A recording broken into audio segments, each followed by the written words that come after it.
ನಮಸ್ಕಾರ, ನೆಕ್ಸ್ಟ್ ನ್ಯೂಸ್ಗೆ ಸ್ವಾಗತ. ನಾನು ಪ್ರೀತಿಕಾ ಬಂಗೇರ. ಸಿದ್ದರಾಮಯ್ಯ ಅವರು ಮುಖ್ಯಮಂತ್ರಿಗಳಾದ ಬಳಿಕ ರಾಜ್ಯದಲ್ಲಿ ಎಲ್ಲಾ ಹಿಂದುಳಿದ ಸಮುದಾಯಗಳನ್ನ ಸಂಪೂರ್ಣವಾಗಿ ನಿರ್ಲಕ್ಷ್ಯವನ್ನ ಮಾಡಿದ್ದಾರೆ. ಕಾಂಗ್ರೆಸ್ನವರು ಮತ್ತು ಸಿದ್ದರಾಮಯ್ಯ ಅವರು ಹಿಂದುಳಿದ ಸಮುದಾಯಗಳನ್ನ ಮರೆತು ಕೇವಲ ಅಲ್ಪಸಂಖ್ಯಾತರ ಹಿಂದೆ ಹೋಗುವ ಕೆಲಸವನ್ನ ಮಾಡ್ತಾ ಇದ್ದಾರೆ ಎಂದು ಬಿಜೆಪಿ ರಾಜ್ಯಾಧ್ಯಕ್ಷ ಮತ್ತು ಶಾಸಕ ಬಿವೈ ವಿಜಯೇಂದ್ರ ಅವರು ಆಕ್ಷೇಪವನ್ನ ಮಾಡಿದ್ದಾರೆ. ಜನ ಆಕ್ರೋಶ ಯಾತ್ರೆಯ ಬೃಹತ್ ಸಾರ್ವಜನಿಕ ಸಭೆಯಲ್ಲಿ ಮಾತನಾಡಿದಂತ ಅವರು ಸಿದ್ದರಾಮಯ್ಯ ಅವರು ಈಚೆಗೆ ಬಜೆಟ್ ಅನ್ನ ಮಂಡಿಸಿದ್ರು.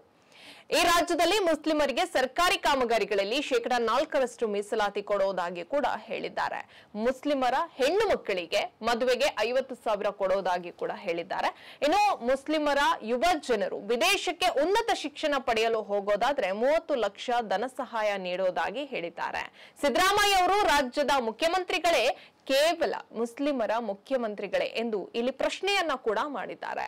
ರಾಜ್ಯದಲ್ಲಿ ಹಿಂದೂ ಬಡ ಹುಡುಗಿಯರು ಇಲ್ವೇ? ಹಿಂದೂಗಳಲ್ಲಿ ವಿದೇಶಕ್ಕೆ ಹೋಗಿ ಉನ್ನತ ಶಿಕ್ಷಣವನ್ನ ಪಡೆದುಕೊಳ್ಳುವ ಅವಕಾಶ ಹಿಂದೂ ಬಡ ಯುವಕರಿಗೆ ಇಲ್ವೇ ಎಂದು ಕೇಳಿದ್ದಾರೆ. ಬಿಜೆಪಿ ಮುಸ್ಲಿಮರ ವಿರೋಧಿಯಲ್ಲ, ಆದ್ರೆ ಲಜ್ಜೆಗೆಟ್ಟ ಕಾಂಗ್ರೆಸ್ನ ವರ್ತನೆಯನ್ನ ಮುಸ್ಲಿಮರು ಯೋಚಿಸಬೇಕಾಗತ್ತೆ. ಮುಸ್ಲಿಂ ಮಹಿಳೆಯರಿಗೆ ಗೌರವ ದೊರಕಿಸಿಕೊಡುವ ಉದ್ದೇಶದಿಂದ ಪ್ರಧಾನಿ ನರೇಂದ್ರ ಮೋದಿ ಅವರು ತ್ರಿವಳಿ ತಿಲಕ್ ಅನ್ನ ಕಿತ್ತು ಹಾಕಿದ್ದಾರೆ. ಯಡಿಯೂರಪ್ಪ ಅವರು ಕೊಟ್ಟ ಭಾಗ್ಯಲಕ್ಷ್ಮಿ ಯೋಜನೆ, ಬೈಸಿಕಲ್ ಯೋಜನೆಯ ಫಲಾನುಭವಿಗಳು ಕೇವಲ ಹಿಂದೂಗಳಷ್ಟೇ ಅಲ್ಲ, ಮುಸ್ಲಿಮರು ಅದರ ಪ್ರಯೋಜನವನ್ನ ಪಡೆದುಕೊಂಡಿದ್ದಾರೆ ಎಂದು ಅವರು ವಿವರಣೆಯನ್ನ ಕೂಡ ನೀಡಿದ್ದಾರೆ. ವಿಧಾನಸೌಧದಲ್ಲಿ ಪಾಕಿಸ್ತಾನ ಜಿಂದಾಬಾದ್ ಎಂದು ಕೂಗಿದಾಗ ಆ ದೇಶದ್ರೋಹಿಗಳಿಗೆ ಸಿದ್ದರಾಮಯ್ಯ ಅವರ ಸರ್ಕಾರ ರಕ್ಷಣೆಯನ್ನ ಕೊಟ್ಟಿತ್ತು.